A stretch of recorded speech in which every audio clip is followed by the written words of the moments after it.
In other words, I was born into a house of argument and debate, raised in the belief that open disagreement is the best guarantee of an open society. I have said before, and I'll say it again, that freedom of thought is not a tea party. It's not a place where people sit about politely and make gentle, inoffensive, tedious chit-chat. True intellectual freedom, from which artistic freedom derives, is a rough and tumble thing, and strongly argued disagreement is its hallmark, not meek agreement or acquiescence.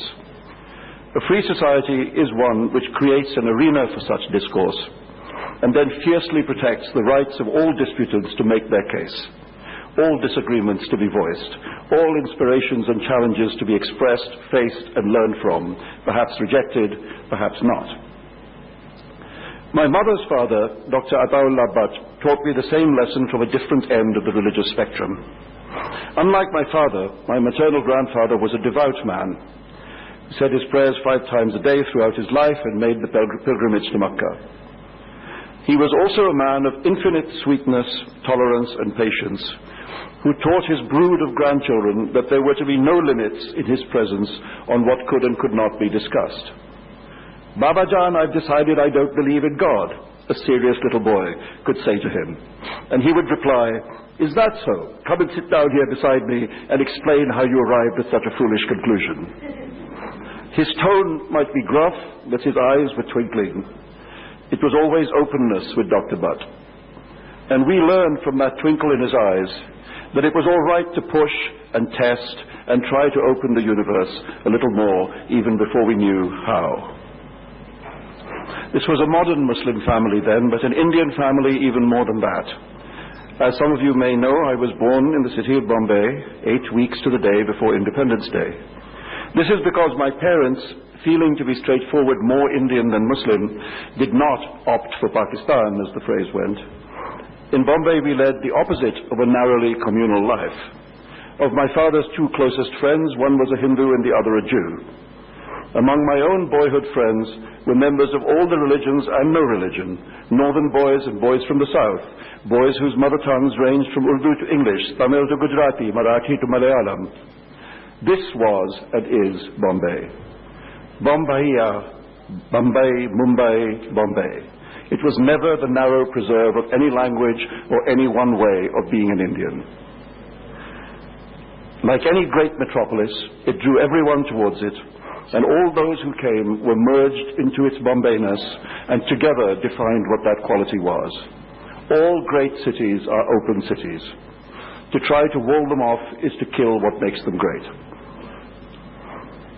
My life has taken me to many countries and many cultures, but I have always tried and known and tried to demonstrate in my work that this idea of cultural openness, which I am here to commend to you, and which has been of such importance to me, is an idea given to me in India by Indians, an idea with old Indian roots valued in every Indian tradition. This is not an alien idea being foisted on India by outsiders. It is our heritage as Indians, integral to our own culture, and we must preserve it or lose some essential part of ourselves. This culture, Indian culture, defined very broadly, has perhaps never been so widely celebrated beyond these shores as it is today. It seems that wherever one looks, one finds some aspect of Indian culture being displayed and enjoyed. I've just arrived here from Emory University in Atlanta, Georgia, where the university's renowned Carlos Museum is mounting a major show of antique Indian jewelry. Western fashion designers are turning increasingly towards India for its traditions, its sense of color, the craft skills of its workers. The musical genius of A.R. Rahman is suddenly as much in demand in Hollywood as here at home. Indian actors, Anil Kapoor, even Aishwarya Rai, have begun to... Sorry.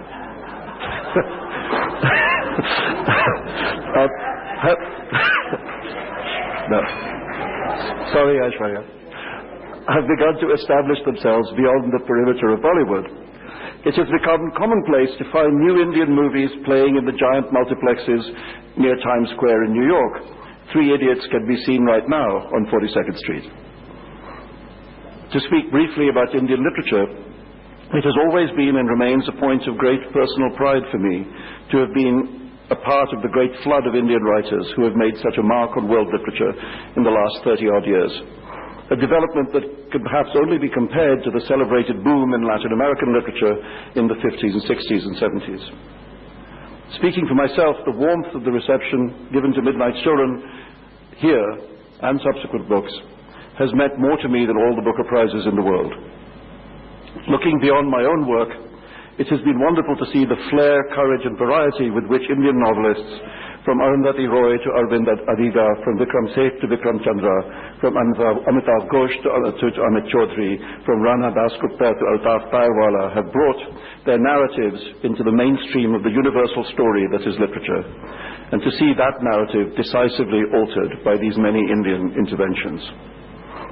These past years, too, have seen the Indian visual arts flourishing in the international art market. Right now, contemporary Indian art, along with contemporary Chinese art, is, to use the unattractive parlance of the market, hot. But the achievement is much greater than merely financial. Indian artists are carving out a modern visual vernacular that is their own, neither blatantly derivative of the West nor overly dependent on India's own artistic heritage. In the work of Bhupen Khakar, Arpita Singh, Krishan Khanna, Navjot Altaf, Pushpa Mala, many others, Indian artists have created and are creating a modern oeuvre of immense originality and power. In the work of these artists, as in that of the ultra-contemporary Subodh Gupta and that of the earlier generation of Raza, Souza, Gaitonde and, of course, Maqbool Fida Hussain, all Indians meet and meld. Eastern and Western traditions engage in intricate dialogue, and in the crossing and recrossing of frontiers which lies at the heart of an open society, the new is exhilaratingly born. As India itself rises to the forefront of the international scene, this parallel rise of Indian culture should be a matter of pride to all Indians. However, my mention of Mr. Hussain inescapably leads me to some sadder and darker reflections. Can it be that India, at this high moment in its history, is forgetting its own narrative of openness and beginning to bring down the shutters? Can it be that those who would close the universe are gaining the ascendancy over those who would open it? Let me just be clear about this. The exile of M.F. Hussain, his fears for his safety in his beloved homeland, the scurrilous cases brought against him, the weakness of the government response, and his decision to accept Qatari citizenship and cease to be an Indian national, these things are shameful, and Hussein's plight is a disgrace.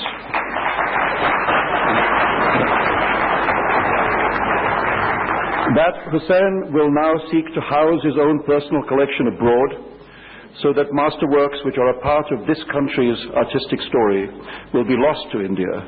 That is another aspect of the tragedy.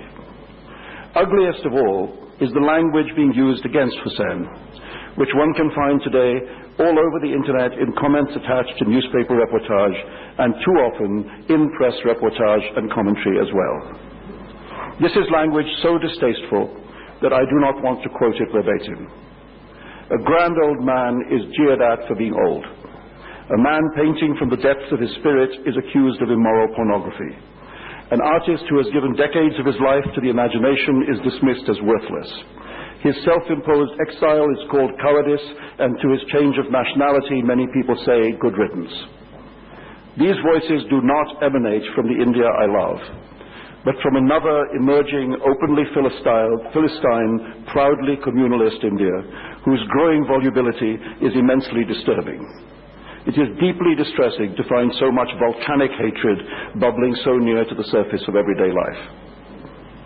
If there's anything to add to this much debated issue, I think it may be this, that as in the case of the Danish cartoons, although Hussein's work far outranks those scribbles, we should understand that there are two separate issues here. The first issue may be expressed thus: what do we think of Hussein's paintings of Hindu goddesses? Do we like them or dislike them? Are we given aesthetic pleasure by them or deep offense? And even, should they be publicly exhibited or not? To these questions, there plainly are many different answers. It is plain that the work is disliked as well as liked, that it gives offense as well as pleasure, and it is perfectly proper that people voice these responses, whatever they may be. This is the risk of art, You offer the products of your imagination to the public scrutiny, and the public will respond as it will. If the response is divided or hostile, so be it. That is sometimes the price of doing the work. Even on the last question, should the work be exhibited, which in the case of the Danish cartoons, for example, was the question of whether the cartoons should be published, there will inevitably be strong feelings on both sides, yes and no. I return to my earlier point about the nature of freedom. Freedom is an argument, and sometimes you lose the argument. There can be no objection to people expressing vehement feelings on this issue, though there can and should be an objection to the ugliness of their language.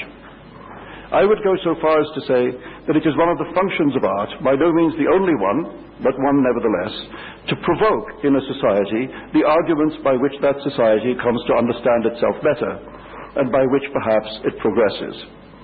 The Hussein case suggests less optimistically that such arguments can also lead to regression, to a society deciding to be less than it was before. The point about this first issue, the issue of strongly divided opinion, is that it does not need to be resolved. Newspaper picture editors make decisions every day about what is worth publishing, and no two editors would make the same decision.